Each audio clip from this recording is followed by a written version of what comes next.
Good afternoon, everyone. Uh, I will be speaking on behalf of the Arab group in New York. The group has met this morning to discuss the current situation in Gaza and the escalation of war in Gaza. And we have agreed as a group to work towards three key goals. The first goal is in the implementation of the resolution that was taken last Wednesday by the Ministerial Council of the Arab League, which is the first thing to end the conflict, to end war, and at least to find ways to reach a ceasefire.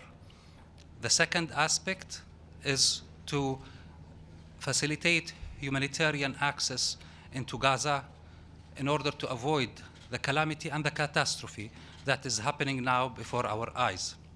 And the third aspect, in light of the recent developments regarding the issue of moving or transferring the Palestinian population in Gaza to the south, to work with the international community and the UN to stop such acts that will lead to mass displacement of the Palestinian population.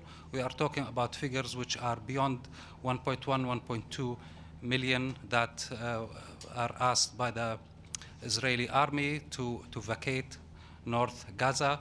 This is mass transfer of population that the group in New York will be working with the United Nations and the international community to stop.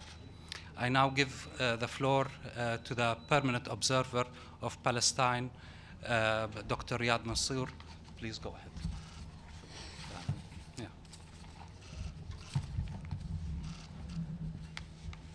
I will start with Arabic.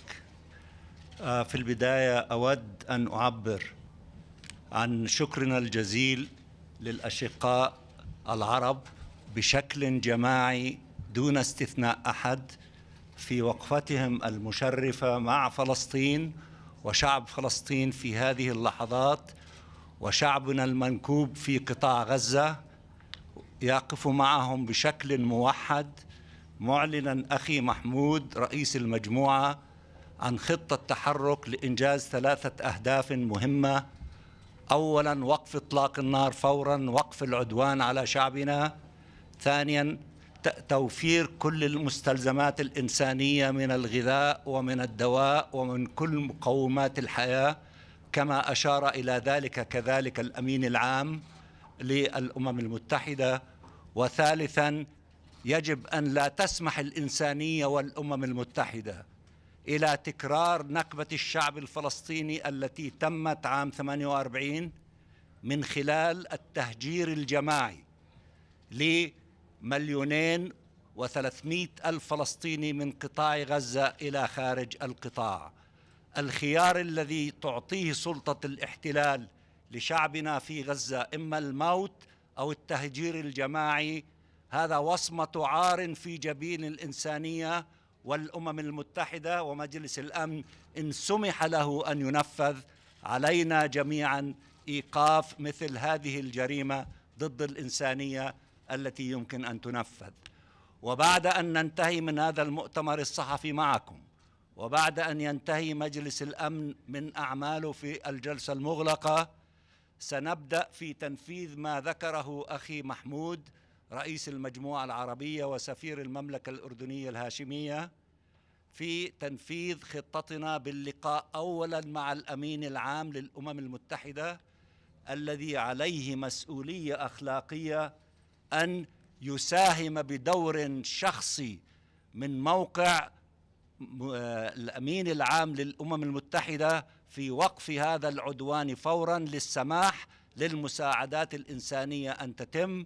وكما قال إنه مستحيل أنك تنقل أكثر من 1,000,000 شخص في ظل ظروف الحرب من منطقة إلى منطقة أخرى في غزة، ولكن الجوهر هو نكبة جديدة للشعب الفلسطيني. عليه أن يلعب دوراً قيادياً مهماً في وقف هذه العملية الإجرامية ضد شعبنا الفلسطيني. هذا ما أردنا أن نقوله لكم، وباللغة الإنجليزية, I spoke to you in the morning. There are three things that we need to accomplish immediately. One, ceasefire. We are unified as an Arab group. For those who think that there is a single Arab, single diplomat that is not standing with Palestine at this time, look at our unity, look at our strength, and look what we will be doing in the days to come.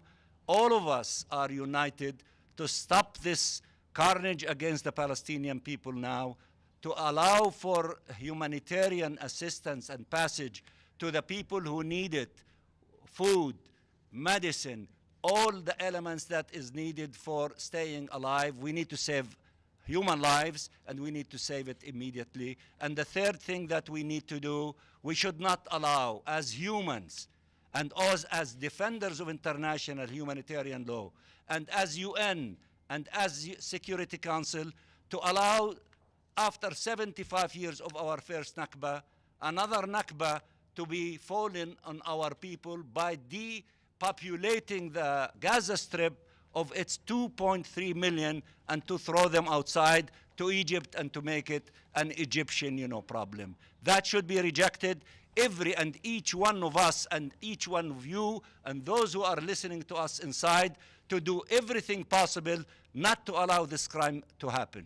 And let me at the end to say thank you to Egypt for opening Al Arish Airport to allow for humanitarian assistance, which they started to receive in order to reach the people in Gaza. And thank you to our brother in Jordan, because His Majesty the King, with His Excellency the President of Egypt, along with President Abbas, all of them are doing everything that they can with the global leadership, including with Secretary of State Clinton, in order to Blinken, in order to tell Israel to stop this war immediately and to allow for the humanitarian assistance to take place, and not to allow them to implement ethnic cleansing against 2 million plus Palestinian civilians. And I thank you very much. Secretary General, you didn't say in English the part about the Secretary General's role, please. With the Secretary General, we are going to meet with him at after 4:30, after they finish the meeting in the Security Council. We are going to ask him to use the power, the moral power of the office of the SG in order to help us to implement these 3-point plan: ceasefire, humanitarian assistance, and not to allow ethnic cleansing to take place. Why there is no point where to free the hostage too? That we are against, harming any civilians from anywhere. I think the ministerial meeting announced that in their position, and President Abbas, these are our, moral positions, and I believe that also that there are discussions regarding the issue that you raised. Thank you very much. If you want, try to see us after 4:30, after our meeting with the SG. Thank you.